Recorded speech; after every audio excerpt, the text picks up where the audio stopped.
এই মুহূর্তে সবচেয়ে বড় খবর, চোখ রাখুন উত্তরবঙ্গ সারাদিন। শালবাড়ি পাট খেতে নাবালিকার রহস্য মৃত্যু, তদন্তে পুলিশ।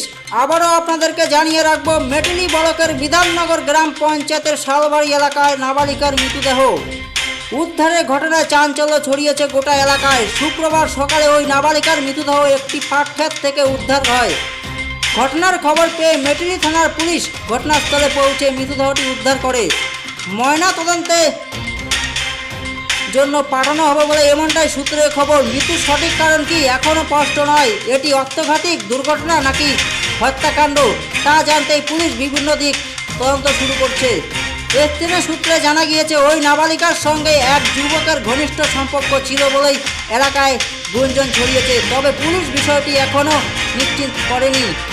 তদন্তকারীরা প্রত্যেকটি দিক খতিয়ে দেখছেন।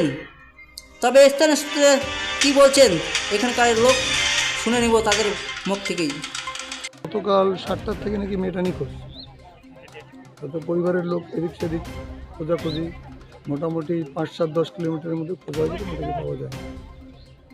আজকে সকালবেলা, এখন তো জমি চাষের মরশুম, চাষিরা এসছে জমি চাষ করতে। এখন দেখছে যে আর এটা আলের ধারে কি পড়ে আছে, এসে দেখে যে না, একটু মরে গেছে। কি মরে গেছে ও চিনতে পায়নি, ও ওখান থেকে পালাই গেছে। পালাই গিয়ে আরেকজনকে ডেকে নিয়ে আসছে, সেও হাল চাষ করতেছে। তারপরে পরে যেজনকে নিয়ে আসে, উনি দেখে মোটামুটি কনফার্ম হয়ে গেছে যে না, এটা ওই পাড়ার মেয়ে। এখন মেয়েটাকে যতদূর সম্ভব, যেটা এই অবধি মনে হচ্ছে, যে ওই গলায় ওড়না পেঁচিয়ে খুন করা হয়েছে। এটা কোন জায়গা, এটা এলাকাটার নাম কি? এলাকা এটা হচ্ছে শালবাড়ি। এটাকে মানে একদম মধ্য শালবাড়ি বলা চলে। আর মেয়েটাকে মনে হয় পাশবিক অত্যাচারও হয়েছে, রেপ হয়েছে, কারণ জামা কাপড়গুলো ছেঁড়া মেড়া ছিল। আর যে মেয়েটা মানে খুন হয়েছে, ওর বাড়ি কোথায়? ওর বাড়ি তো এইখানে আমাদের শালবাড়ি পায়জামপাড়া বলে একটা জায়গা, ওইখানে থাকে। বাবাটা খুব গরিব মানুষ, ওই ফেরি করে কি সব ফেরি করে বেড়ায় আর বাচ্চাদের নিয়ে জীবিকা নির্বাহ করে আর কি। এই আচ্ছা, এখানে পাটকে এখনো পড়ে আছে। পুলিশ এসছে, আপনারা দেখতেই পাচ্ছেন, বহুত মানুষ, পুলিশ এসছে।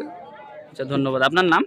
মোহাম্মদ এনামুল হক, বাড়ি এই শালবাড়িতেই থাকি, ঠিক আছে, একটু পশ্চিম। ঠিক আছে, ধন্যবাদ।